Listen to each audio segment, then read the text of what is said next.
listen to the reception. Enjoy the ride in Blue Castle tonight. Surges Upton with a bone rattler. The crowd trying to will New South Wales over the line, and they'll get there. Keely Davis, that's the way to make an impact off the bench. Brigginshaw, cut out pass to Solskjaer, gets there.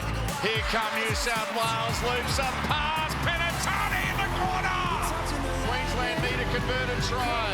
Aiken, gets there. Goes to Brown, has time, drills it. What a kick, Lauren Brown. We're heading to a decider. The Maroons have pulled off a miraculous win in Newcastle. Welcome to Turn It Up, and we are joined by NRLW, Newcastle superstar, and Queensland and Australian superstar, Tamika Upton. Tamika, welcome. Thank you. Thanks for having me. Where did it all start in rugby league for you? Yeah, so I grew up in Blackwater, which is in central Queensland, and played with the boys, obviously, until the cut-off age. And then we moved into Rockhampton. So between then, I played a lot of touch footy and netball, and yeah, I played that pretty much throughout high school, and got a call from a friend just saying, can you come and fill in the women's open team in Yeppoon? And yeah, I rocked up and absolutely loved that game. Who was your friend? Who was the friend that called you? Her name's Lydia, so she's moved out of Yeppoon now, but Thanks, yeah. Lydia. Yeah. So who was the coach? Yeah, so Margie Grant was the coach. So Harry's mum, and she's an absolute legend. So I really enjoyed that season and signed up the next year and played the full season through before being picked up by the Broncos. Did you know Harry growing up? Yeah, I knew of him. So he was obviously in Yeppoon and obviously knew how good he was at footy, and he sort of went, leaps and bounds straight after high school, so it was good to watch. Because Ben Hunt grew up in and around Blackwater, played his junior rugby league there. What was it like for you growing up in that area as a female rugby league player? Did you play with the boys in the early days? Yeah, so I played with the boys. A lot of them were my friends growing up. And it was really funny. I still remember there was still parents on the sideline like, pull her hair, go, all this sort of stuff. But no, I absolutely loved playing with the boys, and I'm really thankful for it now. I think, obviously, you have to learn to adapt, and yeah, I had a lot of fun. Does that still happen now? One of your players got penalised for pulling hairs. Yeah. Do you still hear that in the game? Pull a hair. Yeah, not so much now. I think you get a penalty and stuff for it now. There was nothing back then. But yeah, you don't go to do it. It does happen a lot in our game, but you definitely don't intentionally go to do it. 1-2 comps in Newcastle. What's that like, winning a competition up there in rugby league crazed Newcastle? Yeah, so I actually couldn't believe it. So I previously won at the Broncos, and then the first time winning at Newcastle, we had no idea, but they brought us back on the bus, and then next minute there was all these people. They took us to this public, I think it was at the Nex, and the public were invited in, and it was actually surreal, to be honest. And we got off the bus, there was so many people there cheering us on, and I never felt anything like it. You didn't ride a skateboard down the main street? No. Like that? Eyes rolling in your head? No. Better than Lego? What about players looking up? Who's your favourite players? Who are the influences growing up and embarrassing? Yeah, so I obviously loved watching Billy growing up. Billy and Greg Inglis were my favourite players. Obviously being a Queenslander, that helps. And I actually loved South Sydney. So when GI went to South Sydney, that was like a dream.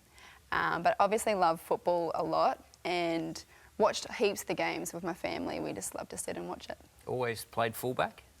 No, actually. I think because I played a bit of touch footy, they just threw me in the halves and sort of expected me to know what to do. But I actually started on the wing with the Broncos. There was a fair few injuries, so they just sort of slotted me in for the first game. And come grand final, which was only, I think there was only 3 rounds and then a grand final, the coach sort of said to me, like, I want you to play fullback. Do you think you can play that? And I was like, yeah, sure. Obviously, I don't want to say no, but sure. Just recently, we saw a record crowd up at your home ground. What was that experience like?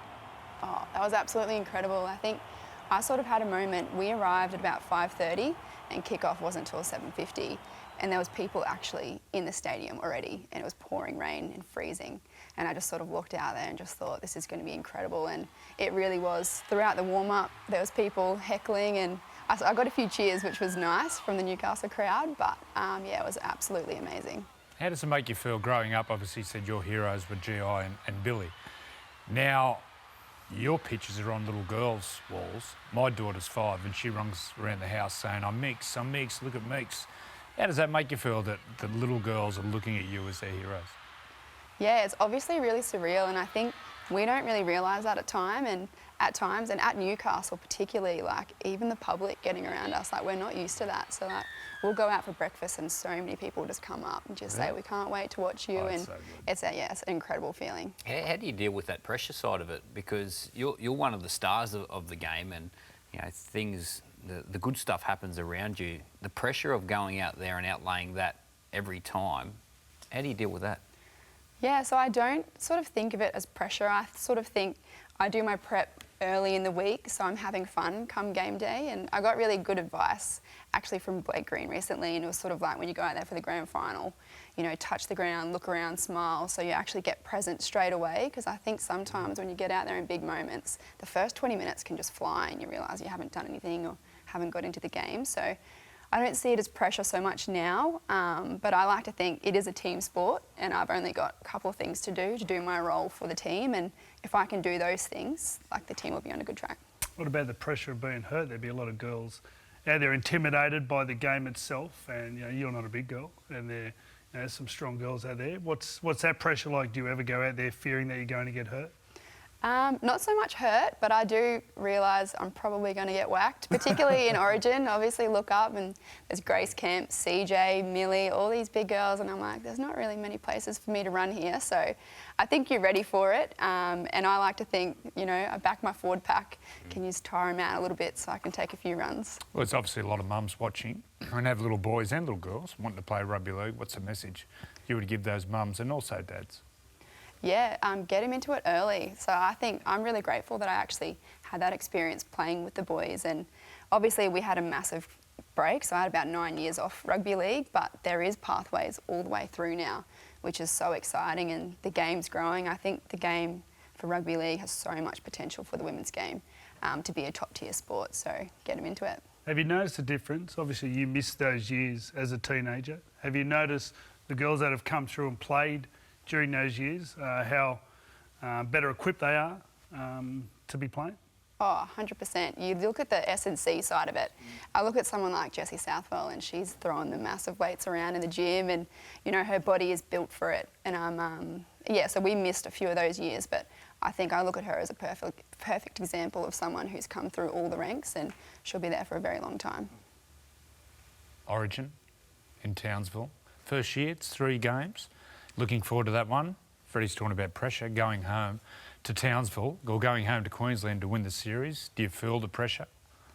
Yeah, I think so. I think so now that it's a 3-game series, and we definitely didn't perform game 1, and I think it's like, yeah, it got to do or die obviously in game 2, and we got away with that with a field goal. So I think there is a bit of pressure on us to go back to Townsville, get the decider, but it's good when you don't feel that pressure when you're in camp. So right now we're not in camp, we're not really together. So once we get in camp, there's no chat of that. We just enjoy time around each other and build on our skills. Watching the first 2 games as a Queenslander, you girls play with a whole heap of courage and spirit.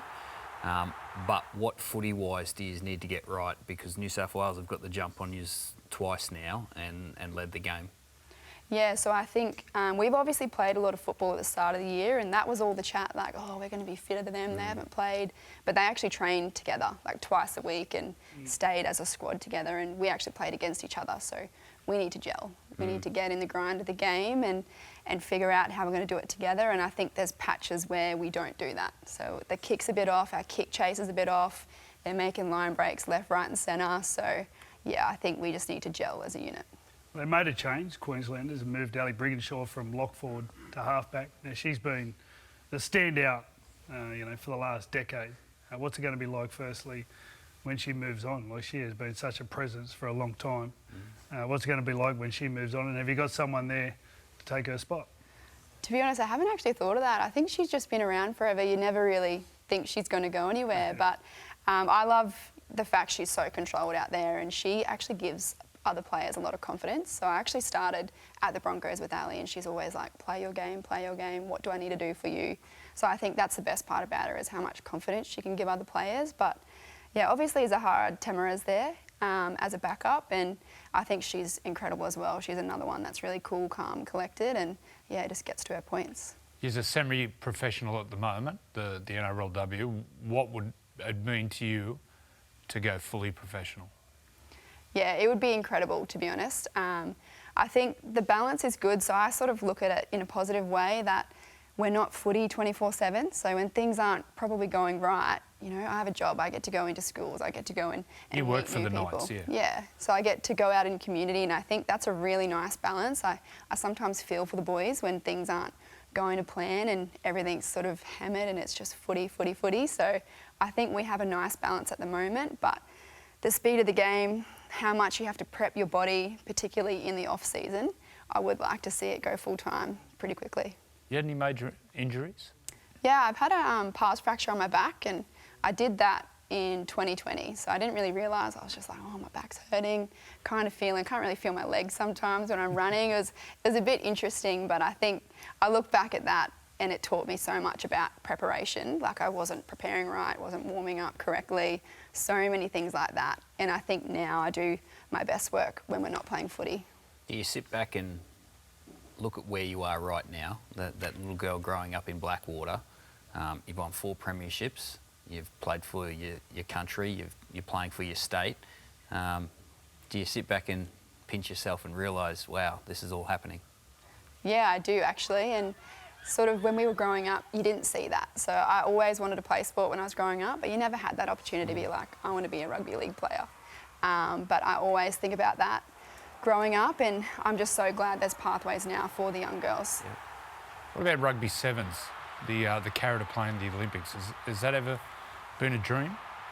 Not necessarily. So I've actually had a few chats to them, like back and forth, but I love rugby league too much. I actually love the game. I love watching it, being around it. And yeah, obviously Olympics is a huge carrot, and I think for them, they're full time. And that, as an athlete, was very tempting just to actually go and train. But no, I love rugby league too much. Well, thanks for your time. Thanks for coming down the freeway. We're about to head up the freeway to God's country. Yes. But for Knights fans, have a look at this. I'm going to get you warmed up for today with our spiritual leader, Paul Harrigan.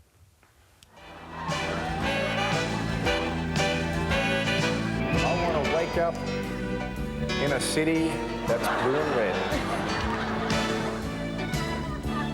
To find I'm head of the pack. We're kings of the league. If I could make it here, I'd make it anywhere. I love my Newcastle. Newcastle. Newcastle. Newcastle.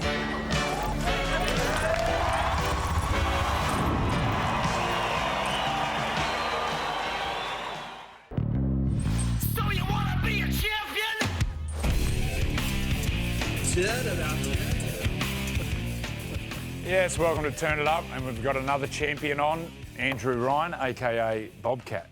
The nickname Bobcat, where'd that come from? It actually came years ago when I was in under-20s. A mate of mine, Luke O'Connor, was from Dubbo, and we were doing a video session one day, and he just said, "You're fat, you're square and slow, you look like a bobcat," the machine. And then they sort of latched onto the squinty eyes and the furry head too, and it looked like the animal. So Is he a good judge? Yeah, he was. It stuck ever since. Dubbo. You're from Dubbo. What's Yep. footy like out at Dubbo? How's it going now? Yeah, it's going good, mate. My junior club, St John's Dubbo. You know, a lot of the boys are coming through. You've seen, you know, Isaiah Yeo, Matt Burton's, these guys, Kate Ellis as well. But and then our senior club out there, Dubbo Sims. Yeah, real proud to see all those fellas come through. But footy's going good, junior footy out there. So Like a lot of those boys, you came down the mountain to Emu Plains. yeah, I had a little stint out there. My brother actually signed for the Panthers 21s, and I was a bit younger. I was at school, and actually went to your school for a year, McCarthy, Fred. Yeah. But then moved back to Dubbo for year 12, and then ended up coming back to Sydney afterwards. But No feelers around the Panthers? Or? No, mate, I was struggling to make the Emu Plains C-grade side at the time, so the Panthers certainly weren't interested. Because you made no rep teams, did you? Not even for the Dubbo area growing up? No, I sort of, yeah. Mate, I was playing, I was a fat little hooker coming through, and then, you know, wasn't sort of on the radar, didn't sort of make any rep teams or anything like that, and yeah, pretty much just went for an open trial for the Para under-20s, and then eventually sort of fought my way through and played NRL and hung around for a little while. Well, I got to spend a bit of time with you throughout my career. Played against you. 2006, we had a little Tri-Nations at the end of the year. Roomies. Yeah. What do you remember about that little tour? Remember any good things you taught me? Any bad things you taught me? Mate, I don't think I taught you too much. I remember the side, though. We had, you know, all you boys obviously from Queensland too, those young fellas, GI and obviously having guys like yourself and then Petro and Lockie and stuff in the team. But, yeah, it was good times, mate. I hadn't really come across you before, so to room with you. I don't think I'm the greatest roomie, though. So. No, you're pretty good, mate. I'll give you that. Now, you went to Parramatta and you're part of the 2001 team. Now, like that season was incredible. You just broke all the records. What was it like actually, firstly, before we talk about the grand final, you come off the bench? Yep. What was it like going into that grand final? How confident were you? Mate, we were all so young, I suppose, you know, and not many of us had really played a heap of NRL. It was my second season playing NRL, and, you know, we'd played in the semis the year before, but we had some older guys in that season the year before. But that 2001 team, you know, guys like Brad Drew and Brett Hodgson and these guys were just lighting it up all year, you know. But I actually remember, you know, going into the grand final, like we'd had a great year. I just remember it being a real long day, you know, and I learned a fair bit out of that grand final moving forward as well. But yeah, I just remember waiting around and being such a long day. But yeah, that season, you know, we had a great group of blokes. We still get on great now, you know, we catch up and stuff as well. Obviously, wasn't ideal the way it happened on grand final day, but the season we had, it was pretty special. What about 04? You won up with the Dogs. What was that like? What about your team, the Canterbury 04 team? So, name the bench. Hey, well, Jonathan Thurston came in. We lost Steve Price in the prelim the week before, which was obviously tough to take, you know. But Roy Asatasi, you know, Sonny Bill, Rennie Matua, and a guy by the name of Jonathan Thurston comes in on your bench, you know. So, but we had some big battles with the Roosters, obviously, across those couple of years, you know, sort of 1 and 2. Obviously, the Chooks had been in GFs for a lot of years and in around it and stuff as well. But yeah, I remember the pre-season was like nothing else. But yeah, it was a fantastic side. You know, to have guys like Mark O'Mealy, Mace, Steve Price in the middle, and then those boys coming off the bench, it was phenomenal. What was the phone call like? Well, Steve Price just got injured the week before, so you didn't know you were going to be captain. I know there was like a whole lot of media around Steve Price and what he's going to play. And like, when did you know you were going to be captain, and how did it feel? Mate, it was crazy. Folksy sort of just grabbed me through the week. I think it was about Wednesday, and we found out that morning that Pricey was going to be out. And he just called me into the office and said, "How would you feel about being captain for this week?" And I dead set nearly fell over. I'd never been captain before. The last time I was captain was St John's Open, and we got dusted in all 3 games. So here I am coming up against you in the GF, opposing captain. Yeah, so it was pretty simple, obviously, you know, as far as just going out there to play. But yeah, I was floored. Like I was in shock. You know, we had guys that have been at the club for a long time. It was only my second season there, and to sort of lead them out, it was very special. Do you remember the last play of the game? I remember the last little bit. Yeah. You tackled Mick Crocker, didn't you? Yeah, I got a piece of him, yeah. But he was going to score. Luke Patton reckons he would have folded him. But they don't make much of that. I did say Mick Crocker was away. If you don't tackle him, they did set score and win. Mate, it was the play, you know, we shifted it out wide, and, you know, he hits a hole. But, yeah, thankfully we sort of hung on and we got it done. 20 years ago, that was.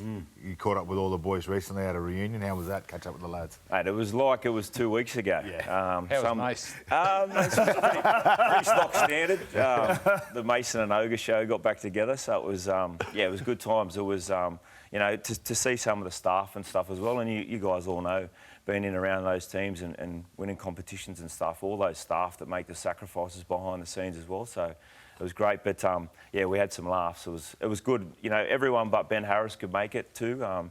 He's a pilot, so he was away flying planes, so he couldn't make it. But it was fantastic. You got the New South Wales shirt on for the last 3 years. You've coached the New South Wales under-19s to great success. What's it like coaching and mentoring, shaping these young men? Yeah, it's unreal, mate. It's a fantastic experience. We sort of tell them pretty early on in the week that, you know, you're probably not going to learn anything from us as far as technical or tactical or anything like that, but, you know, we try and play for each other and try and have that origin mentality, and we want to try and just get the boys connected. That was the main part. We don't have many sessions together, But just seeing, you know, across those 3 years and being lucky enough to be in the pathways teams and help out for quite a few years, seeing the size, the professionalism, it's phenomenal where these fellas are at now. Now, we saw Ethan Strange last year make the step up quite easily. He scored 3 tries in this game last year. What did you see in this team during the week? Any of these players do you think are ready to make the step?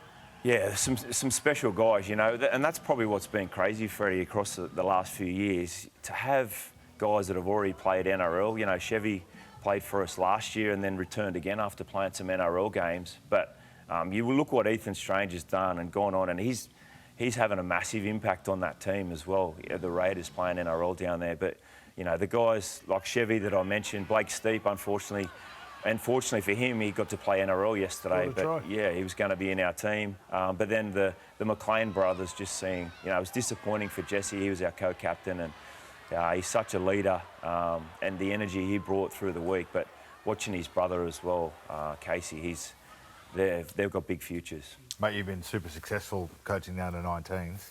Any hopes, ambitions to maybe continue on? Are you going grey already, mate? Mate, I love coaching. Losing the hair? I love coaching. I love being around it. But I've really enjoyed like those shorter ones. You know, I still get to coach sort of at a local level in Newcastle and South Newcastle up there. I just love being around it. And but yeah, I enjoy doing these shorter stints at the moment. Well, does that mean sometimes you think about coaching the NRL men's team, State of Origin for New South Wales? Oh, any time, you know, we were lucky enough to represent, you'd love to be in around it and have that involvement. But I've really enjoyed these pathways teams. But, you know, if anyone ever needed anything for New South Wales, all of us would jump at it. You mentioned South Newcastle Lions. Tell us about your involvement there and how Rugby League is going around the South Newcastle area. Yeah, well, mate, obviously, you know, growing up in that area yourself, the junior numbers are going through the roof. My 4 kids play juniors there and then involved in the senior team as well. But yeah, it's really strong up there in the Newcastle region, and you know, hopefully they just keep developing it and coming through and get some opportunities to play NRL. You do anything outside of footy? Yeah, I work full time for Clontarf Foundation, so Indigenous mentoring program at school. So great setup, isn't it? Yeah, it's awesome. Yeah. And then work there sort of Monday to Friday, and then I'm fortunate enough to do some pathways stuff at the Bulldogs as well. And yeah, there's always a bit going on. What do you make of the Dogs this year? Yeah, I've really enjoyed watching them this year. You know, it was a tough season for them last year, and you could see I was fortunate enough to be down there full time last year and watching what Ciro and the staff, you know, were hoping to do and trying to do, and their work ethic. Yeah, you can just see, you know, someone obviously like a Stephen Crichton, what he's added, and you know, they've signed some first graders too this year, and some of those boys probably last year were up against it, playing week in and week out NRL. Disappointing result for them last night, but yeah, they're in a really good place at the moment. It's good to see. We can see what Cameron and they're trying to do there, and they're obviously working them very hard at training, and there's been a lot of injuries. Like the last couple of years, you've had a stack of injuries across the field. The young bloke that just scored a try, Jacob Preston, similar position to you. What do you make of him? Yeah, got to know him last year and just watch him go about his business. He doesn't say too much, but geez, his work ethic. You know, watching him, it was his first proper NRL pre-season heading into last year, and his work ethic and just seeing everything that he did, how humble he stayed when he played NRL. It was so good to see, and you know, he's been successful on the field too. He's scoring tries. He's not just doing his job. He's making a difference in that team. So.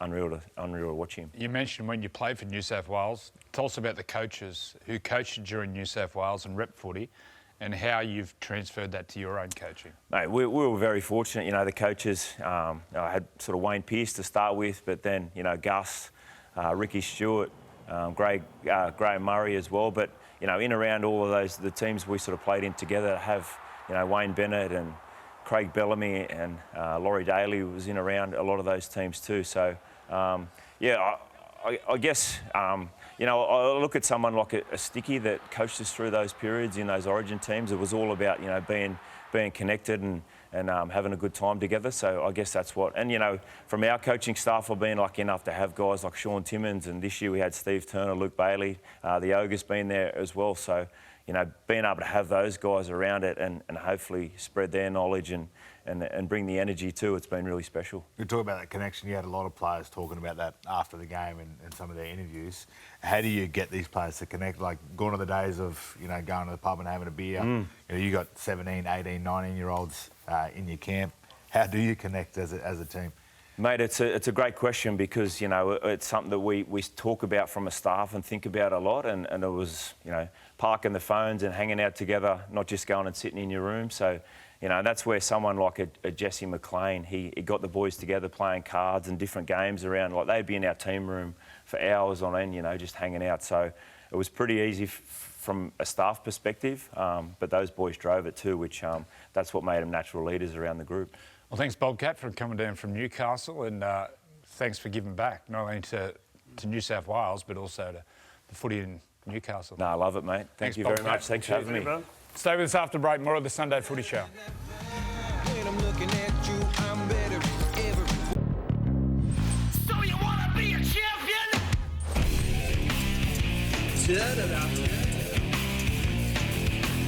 Hello and welcome to Turn It Up. We're in the presence of absolute greatness, one of New South Wales and Balmain's greatest, and New South Wales' greatest ever coach, Benny Elias. Thanks for coming. Pleasure, Joey. Benny, Lebanese background. You were the first Lebanese player to play in the NRL. How was that? That's true. Look, you'd never have thought of, when I was growing up as a kid, you know, I was meant to play the round ball, but I just fell in love. My first love wasn't my first girlfriend. My first love was rugby league.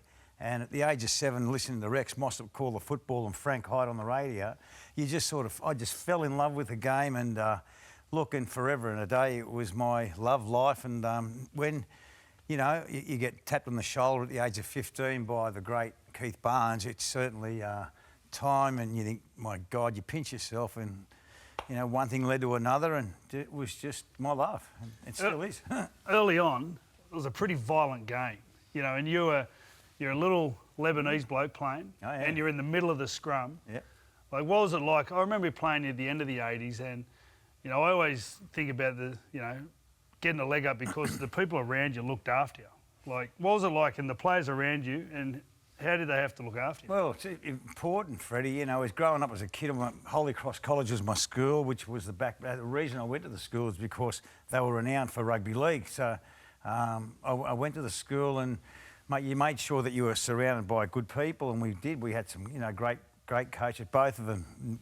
One played for Australia, Kevin Smythe, who was a lock forward for the Dragons, and he was behind old Chook Raper, so he never got the accolade that he really deserved. But they were mentors. They were mental mentors for us that made us just believe in the game, and they just made it fun. And the more fun it was, the better, you know, it became. Yeah, Benny, any of the trouble that was on the field, you started. Like, that was your nature, wasn't it? Well, you know, as you said, I'm the small fella on the football paddock, so you just had to make sure that if you gave a little bit of cheek, you just made sure that you had someone with you. And my best mate, Blocky Roach, was my left and right hand man, and I always knew that I put my arm around Blocky that I felt safe. You just felt so safe amongst that environment with Blocky, and you know, you did get a little bit cheeky and push the barrow a little bit, and that's, yeah, it was. One of the icons of the game, Ian Walsh, said you were too small to play rep football. Then you end up going on and playing rep football.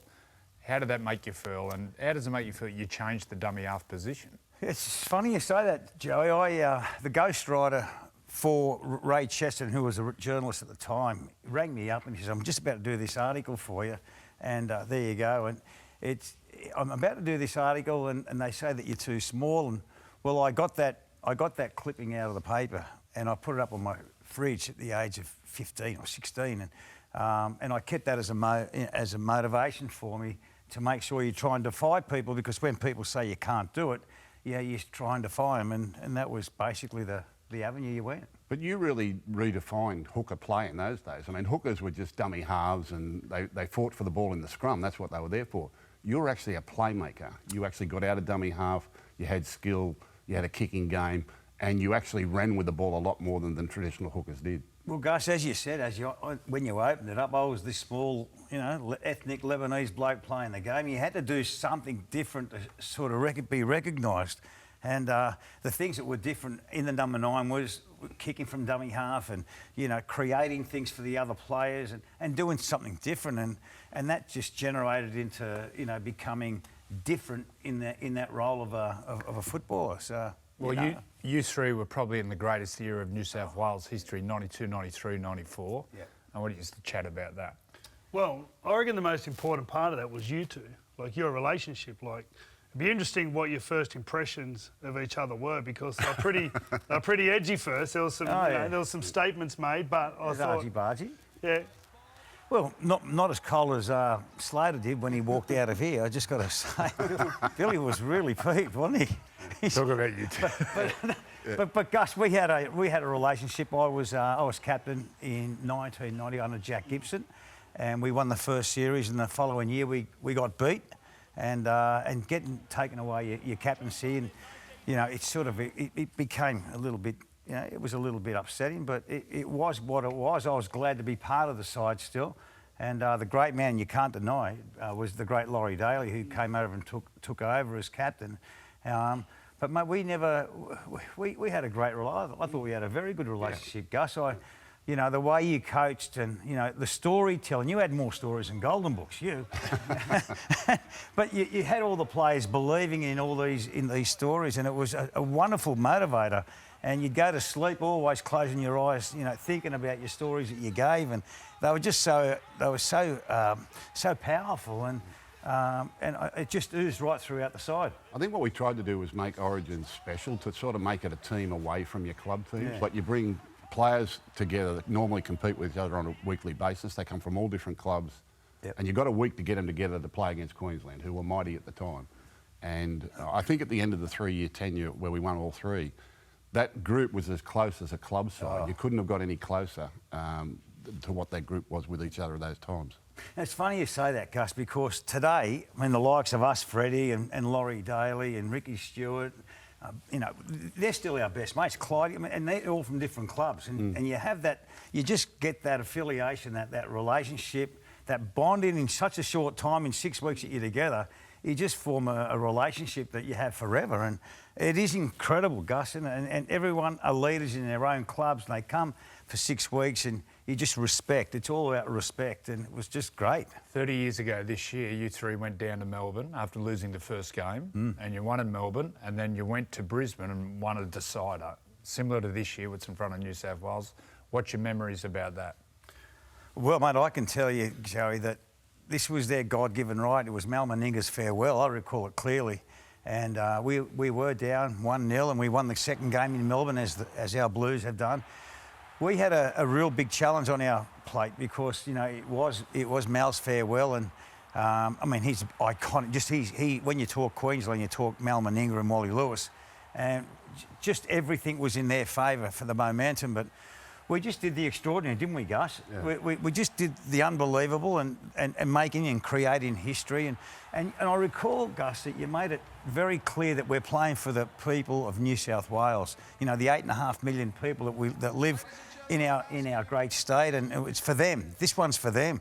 And it was a very special moment, that I thought, in '94, where we just, you know, we dominated. I mean, I remember from the kick-off, Laurie Daly almost snapped Mal Meninga in two from the kick. He just belted him, and you just knew from that minute onwards that we had this series. New South Wales had never won a decider in Queensland before, and deciders are different up there in Queensland. They're a different sort of origin. It's a different sort of beast. But that was the end of a 3-year tenure for us, wasn't it? Yeah, that team had been built over 3 years, had been together over 3 years. Yeah. We won in '92, sort of against the odds. We won in '93, came back in '94. And the first game, we were in front with not long to go in that game. That was the Mark Coyne miracle try. Yeah, and he scored in the corner to get that game one of the series. And game two was in Melbourne. And I remember walking into the dressing room and not so much talking about the miracle try that just beat us, but sort of skipped over Melbourne and said, we'll be the first team to win a decider in Lang Park. So virtually said, we'll win in Melbourne. We'll be the first team to win a decider in Lang Park. And they lifted their heads and they said, yeah, that's our challenge. That's what we'll do. We went to Melbourne, cut them out 14-0. And then went there and belted them in game three. Oh. Very important thing about that too, because there was a relationship between Laurie Daly, who was our captain, and Mal Meninga, who was his captain and mentor at the Canberra Raiders. And Mal had always stood over Laurie a little bit. And in preparation for that game, we talked about being Mal's last game and the big send-off and what the atmosphere is going to be like. I think it was Laurie Daly said, "Stuff Mal." He said, "This is about us." Yeah, and everyone just went, "Okay." And he did. He set the tone right from the start of the game. He did. And you know how ironic it is? The two captains here for this present series both come from Manly, DCE and Travojevic, and the two captains for the Queenslanders both come from the same club, and the same happened back 30 years ago, almost to the day. So it's quite eerie, and we just want to make sure that the results are the same 30 years on. We're talking about your success. What about the '89 grand final? Still, I think, the greatest grand final ever played. You know, I have lunch with Wack all the time, Ron Ryan, and he can't talk about it. Well, that was a real... Look, that was a time in your life where you're hot favourites to win a premiership. We got beaten in '88 the year before, and we just knew that we had this one was under our guard, and we went in half-time, lead in, feeling very confident. And but look, so many things happened that, you know, you go back that long ago. I can recall clearly the things that could have turned the game. The ankle tap of Mick Neal should have went and scored a try. How often do you think about it? You go to bed thinking about it? Bing, I hear this bing every night before I go to bed. Like, yeah, no, not right. But if a day don't go by and here it is, bang, you know, it's just gone crack. And there it is. A half-inch higher. Yeah, I know. Yeah, if only just. But look, it was one of those moments. Would have taken us to 7 points, and we would have went and won that grand final. And it does. It haunts me. It does. Haunts you? It does. Really? Well, someone reminds me every day.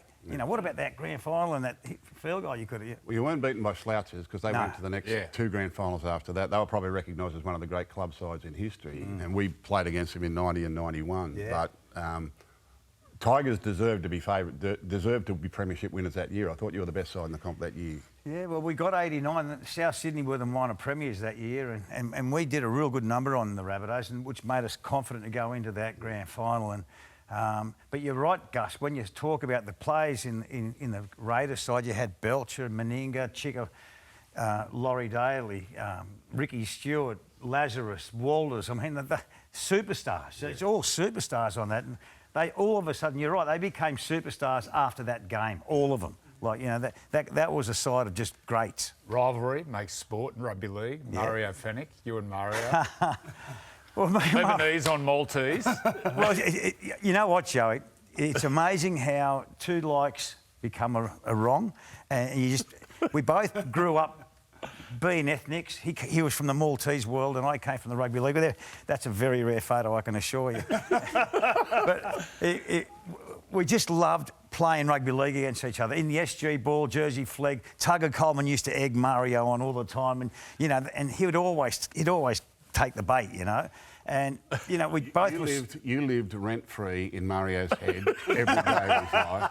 My last year playing, I played for South the last year, and I think we played you in a semi-final. We did, 87. And just after half-time, Benny got Mario sent off, and it's one of the great stories. Tell the story. Tell the story how you got Mario sent off. Oh, dear. Don't say it because he'll come running in. No, he's not outside. No, he's not outside. You lived rent-free in Mario's head every day, every day. Tell us the story. OK, 87. Look, and we're in all sorts of strife. Half-time, you guys are smacking us, Gus, and we had to do something different because they were just dominating. And I said to Blocky, Blocky, can you start a stink the next fight, next scrum? And he goes, of course. What are you talking about? Like, as day goes tonight, if you tell Blocky... And they've knocked the ball on, and as they're running to the scrum, I've bit my hand as hard as I possibly could, you know, thinking, geez, you know, put the mouth back in. We have the scrum, and as day goes on, as I say, Blocky gives Les Davison the greatest uppercut, and it's an all-in brawl. And, you know, Kevin Roberts, God bless his soul, refereeing, great job. He looks at, gets the players all together, separated, and I've walked to him. I said, oh, my God, have a look what Fennick's done. There's blood's everywhere. And he goes, don't worry, Benny, I saw it. And he said, Fennick, you're off. Has he ever forgiven you? That was gamesmanship. Never forgiven me. And still to the day. I mean, we patch up and make up now. And, you know, I saw him at Jeff Fennick's 60th birthday just recently. And Look, he's in good. He's okay, mate. Yeah, We get on. He really is okay. But if you give him half a chance, he'd whack me in the head, I reckon. I'll never forget, that was my last ever game. Yeah. Really? Yeah. Playing 87. Murray got sent off. 86. 86, sorry, 86. What about some of the legends? Balmain in the late 80s, Blocker, Ciro, Wayne Pearce, Gary Jack. Tell us about some of the legends. Well, they're great legends. You know, you got Junior on the board now of the Australian Rugby League, and you know, Blocker and Ciro and Jimmy Jack, the great man Kerry Hemsley there, big cheeriotic buckets. He loves his show. Does he? Yeah, he He's does. still going, is he? He's not well at the moment. He's got throat cancer, and he's struggling at the moment. There's big unit Ciro. He's moved up now up to Lennox Head, retired, loving life, and there's my mate Blocky. I just love Block. I mean, Blocky and myself catch up probably twice a week, talk to each other every day, and that is the greatness of this great game. You talk about forever and a day. You are in love forever, and you know there's no divorces. It's best mates, and you live it forever and a day. Sorry about that, Joey. Yeah. What about footy today? Very different to what it was on and off the field. Yeah. Do you envy the players today? No, not any. I actually respect them. The game today is so much quicker, so much more physical, and I admire them. You know, I think, you know, and I think sometimes now, was I that crazy watching, you know, Mal Meninga, launching yourself in front of a Mal Meninga run? Like, duh. Yeah. But these guys today have just got this panache about them. They've got gifted so much skills. There's so many different skills, Gus, than when we were playing. They just seem to have just brilliant... The way they throw the ball around, they just practice hour after hour after They're hour. all full-time now. It's full-time, It's a different postcode to when and I often say to Bradley, we got the best of it because of the lifestyle we had, and we enjoyed football in a different way. Like, it was not so much a career back then, was it? It was just a love, and you got well paid for it, but... it wasn't the full-time professionalism that we see today. It's a totally different The team was very important, though. I remember the team was everything. through. The team was everything. I remember coming through. The team was everything. Like, you know, and I hear players even come out of our generation and talk about, you know, your family comes first and you do this and you got to look after this. Yeah. I never felt like that. No. But we had a social life. To think like that. We had a social life too, didn't we? Everything was the team. We had a social life outside of footballers too, which I don't think players have as much today. There's a lot more scrutiny on them. Mobile phones. It's a lot more difficult. Oh, no mobile phones, no cameras, no. thank God. They just hammered us. Mate, one of the most iconic photos involving you and Origins when your mum came down on the field. Was that, what year was that? That was 92, I reckon. 92, yeah, it was 92. And we had to win that game. And I remember, Gus, from the kick-off, Laurie Daly and Bradley Clyde were replaced within, 10 minutes of the first half. Two of the strike players. Craig Salvatore came on. Salvo came Brad on. Mackay came on. Brad Mackay, yeah, very good. Yeah, Jeez, very, very good. And he you know, sharing that moment with Mum at the end, full time, it was just something special. Like, there's 15 seconds to go, and I looked to my right, and there's my mother on there with a handkerchief pouring. What the hell are you doing? What the hell are you doing here? And she didn't care, you know, it's just mother's nature where they just love their kids, and they didn't care about anything. They just wanted to make sure that their kid was okay. And she jumped this fence, 6-foot fence, got through the security guard. She's wiping blood. What the hell? Well, you talk about family. Wonderful, yeah. You got skin in the game now with Origin coming up. Yes. Your nephew, Mitchell Moses. Oh, yeah. Well, what's it like watching your nephew go about his work? Oh, look, damn proud. I mean, what can you say? Everyone said what we have to say about Mitchell Moses in the last week. You know, since that State of Origin game, he's become a superstar now, you know, big superstar. But he's always been a wonderful young man, still is a good kid. He's got a great nature about himself. His ethics with the way he trains is second to none. And look, I've always admired him. I was in my early days when I was on the board of the Tigers. I got him over from the Eels to come over and play. He played at Holy Cross and played at the West Tigers there in his early days. And unfortunately, he left our club. But he was certainly one of the players that you just knew was going to be a superstar. And I used to get berated all the time when I was doing stuff on Fox on 360 that they'll say, because you're biased because it's your nephew. But truly, the kid is amazing, and I'm so proud of him and all our families, obviously, of what he's achieved. And you know, and he's just the ultimate professional. He's just. I'll tell you what I liked. I liked the way he played last night. It was a big thing for us back in the day. Remember, to go back and play well for your club, back up and play for your club. And he was terrific for Parramatta last night after his biggest night of his life, biggest night of his career.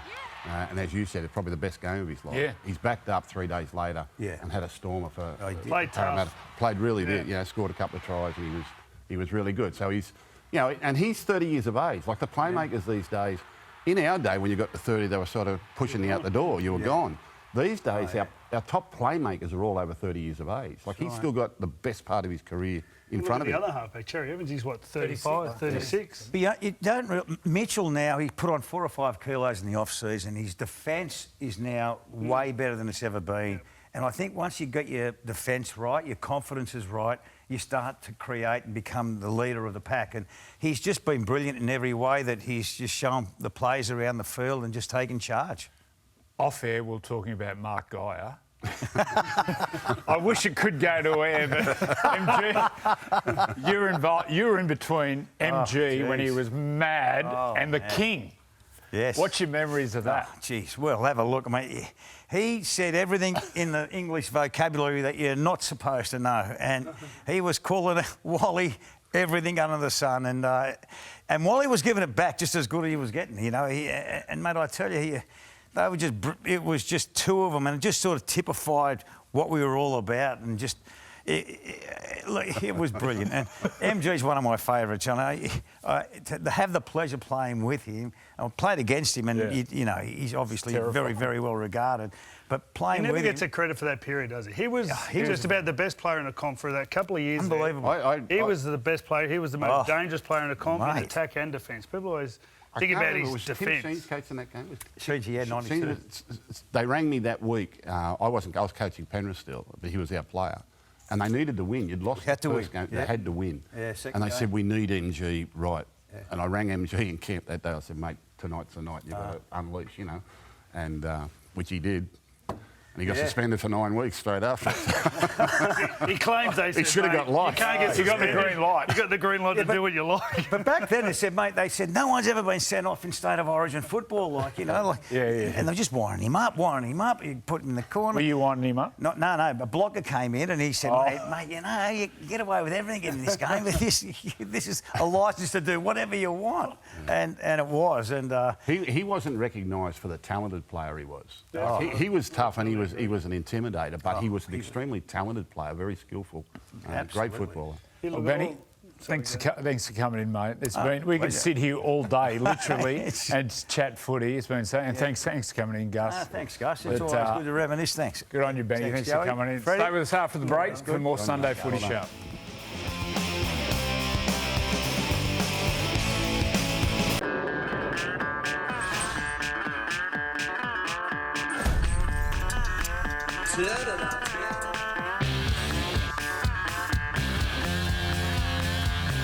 Mate, come on, we've come all the way up here. Why don't you just give us one lap around the little park here?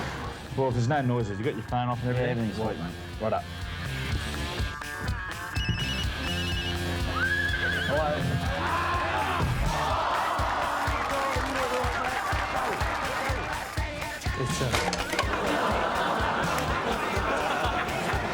How could you be having drama with the reception with an aerial like that? Unbelievable. What about the Roosters? And the Roosters, that was just a, just sort of, I don't have a cat going actually, but... Hey, what's down these stairs? Mate, just a little cellar. Okay, let's go down there.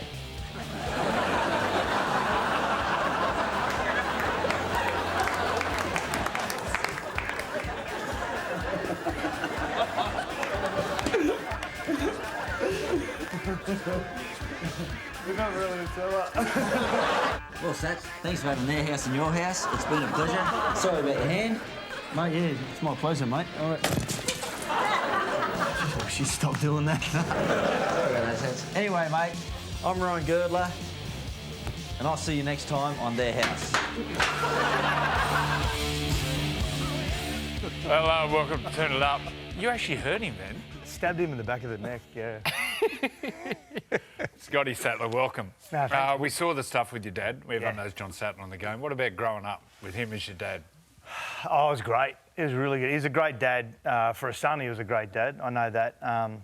Never got involved in sort of your career as a junior, ever.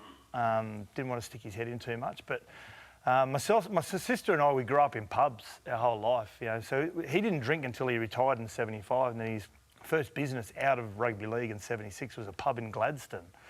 And so we basically grew up living in the pubs that he owned. So great childhood. Probably not the childhood you want for most kids, but we wouldn't give it back. But he was a great dad, a good mate, and I just knew that whenever I needed him, he was always there, and he was like that as a player as well. So you wouldn't have seen much of him play?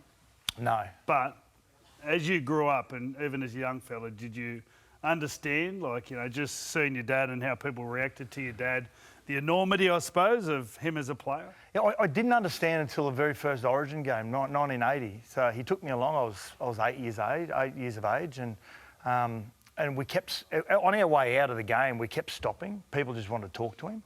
I didn't understand why people wanted to keep talking to him. So that was probably the first that I realised that he was pretty special in rugby league. And then growing up, just reading the scrapbooks that my mum had put together for so many years, it sort of dawned on me pretty early that he was very well respected in the game. You said that he stayed out of your junior career. Did he give you any pointers? And what do you take from his career that you implemented in your career? Yeah, Bill. I got to say, I learnt really early on when I was about 17 or 18, and I realised I was going to get an opportunity at some stage with what was called the Gold Coast Seagulls back then. Well, the Giants and the Seagulls were the national team. And I realised early on I was only going to be a role player in a team. And he always said that to me. He said, what do you mean by that? Well, he said, you know, he'd watch me play, and when I started getting a bit of interest from clubs, he said to me, you know, you're never going to be a John Raper or a Ron Coope, but you're going to be a role player, which means whenever your teammates need you, you just need to be there. Whether you need to be a 5'8" or a centre, or you need to jump into dummy half at times, you just need to be that player. And so very early on, I was really comfortable with that. And so the one thing he really tried to focus on with me was, he said, just try and be the fittest player on the field. So him being a guy that used to love his training, he set the bar really high early on about me just trying to be the hardest trainer wherever you go. And I tried to really stick to that my whole career. What about the other side of things, is some of the abuse when you were playing, when you were a kid? Did you cop any of that? Yeah. Or the burden of being the great John Sattler's son? Yeah, I got to say, we were playing at a place called Beenleigh once, halfway between the Gold Coast and Brisbane, and I was playing under 14s. And I remember my mum on the sideline being attacked by a couple of fans, a couple of ladies, and that was because they were abusing me, and I didn't hear it, but Mum sort of tried to stick up for me a little bit and say, hey, listen, just let the kids play, and a couple of fans turned on her. I've got to say, it probably worked in my favour when it came to getting selected in some of the representative sides as a kid. But then as you get older, you'd like to think that people sort of wouldn't look at you that way when it comes to how they view you as a player. Well, a moment we all talk about is that tackle with Rabs, and I think it's probably a stage where you came out of your father's shadow. If we got that tackle, and you can hear Rabs' call when you made that tackle on Skinny Burn in that. What grand final was that? 03. Yeah. 03. Here it is here. And we just listen to Rabs' commentary. Then he scoops the ball away to Burn. Burn puts on a fend. Then he puts on a sprint. Sattler is chasing. Sattler has made the tackle of the day. What a tackle by Scott Sattler. That's one of the greatest tackles you will ever see in any game. Unbelievable. Do you feel like that moment, it was you and you're away from your father's shadow? No, and still don't today. Okay. You know, again, because I was I loved being that role player, I just felt as though, even after the game when everyone was making a big deal of it, I still thought, well, that's just what a lock forward does. You know, I'd grown up watching videos of Ron Coote do that weekly, and Johnny Raper through Dad's old videos. So to me, that was just the way that position played. And Johnny Lang prepared me for that as well. The first day he got to training, he said, I want you to play like an old school lock. He said, when it's fifth tackle and the ball's on the opposite side of the field, I just want you to start heading in there just in case you needed. So Gerds went across and put the kick in. Gerds always says, I made your career, but you saved mine. But that was just, even after the game and still today, I just felt as though that's the position that you're meant to do in that number 13 jersey. So, but it was my last game for Penrith as well. I was heading from the club after that and going to the Tigers. And for me personally, from a selfish point of view, I felt I can at least sort of leave the club now and leave in a good light with the fans and the players that I've got to play with. Well, it typified your mindset around, be the player when your teammates need you, be that player to be there in that time. I want to, technically at the end of that tackle was perfect. Your body position, you put him into a spot where he couldn't step back inside you, and then you accelerated at him. I want to know when you actually took off, because the frame doesn't actually catch your anticipation of what's going to happen. When did you feel that you were going to be needed? Well, when I saw Gerds leave the left-hand sort of centre position, he went over to that right-hand side and to take the fifth and last tackle. When he took off, I just started just gradually started heading in behind really slowly. Like, you can't see it there, but I just started heading in behind and like Johnny Lang had always said, just be there in case you need it. And I remember Reece Wesley. It's funny in that, in those situations you can't really hear the crowd. Everything's silent and in those big games. And I remember Reece Wesley yelling at me, "I've got you inside. I've got you inside."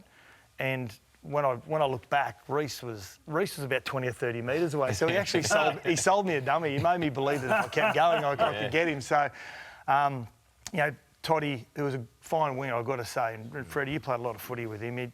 He I suppose on that, being a wet night, I think for us mud runners, it makes it a little bit easier for us. Luke Lewis also got a touch on him as well. Yeah. I was right in the middle of all of that. I remember the ball rolling. I thought, I can't pick it up. Oh, you passed? Yeah, I passed the ball. Beautiful pass, yeah. So actually, I remember it spinning. I went, well, I'm not going to be able to pick it up and run. I thought I'll just try to hit Skinny. Seal's calling for it. And he took off and Luke Lewis just got him and touched him, and he sort of broke stride a little bit. Yeah. So it's amazing how all those little moments, And what were you thinking when he was running? Well, literally I went like that. I thought if I hit him... No, but were you on the ground watching Skinny Byrne take off when he was running down the sideline? Yeah, so I threw the ball, and once I hit him, I thought I'm good. I thought he was good, and then Luke Lewis got him. Just tapped him, and all of a sudden you can see, once you saw Scott in the pitch, I think he had him covered pretty much from a fair way out. I remember Ronnie Coote once told me as a young kid when I started playing lock, I said, how do you keep doing those cover tackles? I was about 15 or 16. I said, how come you keep doing those cover tackles? He said, head to the corner post. Don't take your eyes off the corner post. So I remember that. I remember looking at the corner post. And I remember when Daly did it last year on Stephen Crichton. You look at that footage, he just looks at the corner post. He doesn't even look at Stephen Crichton. And all of a sudden he came into the picture. And if he comes into the picture late, you're a fair chance of getting him. Getting back to your dad, when you're in the pubs, when you'd wake up in the morning and have to find your dad in the pub, you would hear him singing. Tell us about that. So my dad had a beautiful voice. A lot of the guys who played with him, Bobby McCarthy, would tell you how beautiful his voice is. And growing up in the pubs, I used to wake up, I used to always go downstairs and try and look for him, and he'd be in the keg room somewhere or somewhere in the pub. And the song you would have heard is, you went to the break just before, the South Sydney song. And now that we're all around the bar. Around the bar, yeah. So you could hear him singing that in the keg room, and I'd just follow his voice, and I'd follow him to whatever bar he was in. So we moved into the pubs in '76 and basically ran the pubs and lived in the pubs. So when they used to when they'd all get together, your dad and Ronnie Coote and Bobby McCarthy, would your dad sing that song all the time when they were together? Every state of origin that was in Brisbane, the entire South Sydney pack would come to whatever pub we had. Name them. Who was there? John O'Neill? So Lurch O'Neill when he was alive, Elwyn Walters, Dad, Gary Stevens, Bobby McCarthy, Ronnie Coote, Paul Sate, and then George Biggins. And they'd sit round. So the state of origin, of course, is on the Wednesday, and on probably the Monday or Tuesday, they'd all have this big boozy lunch, and I'd sit at the end of the table and just listen to all their stories. You didn't play for South Sydney? Well, you played, did you? No. You didn't play for South Sydney? I didn't. So I had a chance to go there early, and I didn't want to because I wore jersey number 13, and that's Jad's jersey. And then when I was leaving Penrith, I had another option to go back there, and because again jersey number 30, I just didn't want to taint that legacy. I just thought that in those days, jersey 13 was the front row. It was, yeah. Not the lock forward. Exactly. That all changed in the mid 80s, I think, or the early 80s. It all changed. Yeah. So you wouldn't go to South Sydney because your dad played in the 13 jersey. Yeah, exactly. If it was another jersey number, I would have gone there. Yeah. What about the bloke wearing it now, Cam Murray? What do you make of? Yeah. What do you make of him? Well, he plays like that old-style sort of lock-forward game, doesn't he? He's a little bit like a chameleon. Whatever the game asks him to do, he just turns into it, doesn't he? You know, it's he's a great competitor. Like, and again, we lost that old-fashioned 13, the way that the old-fashioned 13 plays, and he's sort of starting to bring it back a little bit more. What about the other jersey that you got to wear, the maroon one? What did that mean to you?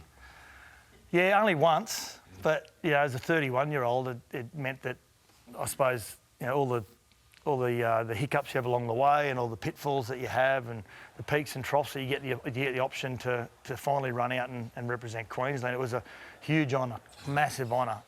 Would have loved to have done it more. And I had a couple of guys in front of me by the name of Gordon Tallis and Tony Carroll and Darren Smith that were there for a number of years, and Brad Thorne. And but to get that option that opportunity was amazing. You know, to go into day one of the camp, and hear the way Choppy Close spoke about the maroon jersey and how you don't own it. You know, you've only got a lease on it till the next guy has it. And I remember a story actually where Gordy said, if you see a New South Welshman in the street, don't talk to him. To everyone. Well, okay, right, yeah, no worries. So we're walking down the main street at Parramatta, and Rico and Craig Fitzgibbon are walking towards us. Two of the nicest guys you'd ever meet in rugby league. I went to Gordy, I said, oh, it's Rico and Fitzy. And we're sort of like 4 days out from a game. He grabbed me under the arm and led me across the road. We had to cross the road, so we didn't have to talk to them. So I loved it. It was a great experience. And as you know, guys, it goes that quick, doesn't it? It's over before it starts. When South won the premiership, was that 14? What did that mean to the family or to your dad? Your dad was there. Yeah. The iconic photo standing next to Sam Burgess. Yeah. What did that mean when South won that? Yeah, it meant a lot to him. Yeah, usually, you know, when you're the last captain or the last premiership winning team, you don't want another team to win it for a long time. You want to hold on to that memory for a long time. But he was so happy. He was like a little kid leading up to it, to be quite honest. He was so excited. He loved the Burgess family. Just loves the Burgess boys, and he loved how the North England boys, they're tough boys. They're brought up tough, and I remember coming down with him for the week because it was at that stage we noticed he was sort of starting to lose his memory a fair bit, and so I came down with him just because he had to do a lot of interviews. And I just wanted to guide him around. I remember we had to do an interview at Redfern Oval, just in that park at the northern end of it. And we were standing there while they were all setting up. It was going to be about 15 or 20 minutes. And it was like the Pied Piper. Like, word got round that John Sattler was in Redfern. So this kid ran off, and then someone else ran off, and then all these people started. By the time they interviewed him, there would have been 60 or 80 people just standing around behind the camera that, you know, John Sattler was in Redfern. And even me, at that stage of my 40s, I still sat back and looked at him as a fan. I sort of thought, this guy's still got the same effect that he had on the community. So good. Yeah. Even when I used to see him, because he's from up where I'm from, at Curry. I used to get butterflies meeting him. It was so cool. Because he's such a gentleman too. They had a testimonial for him at Junior Leagues Club once, Henry Morrison and everyone there, the committee. And Joey was there with his dad, and my dad, they had this great mutual respect for each other. And my dad used to keep his horses in your grandfather's paddock in Curry. And Joey came over, he said, do you reckon I can get a photo with your dad? I went, he's probably asking whether he can get a photo with you. What are you talking about? Wasn't that horse that you rode in? No, it wasn't that. Well, thanks for coming down.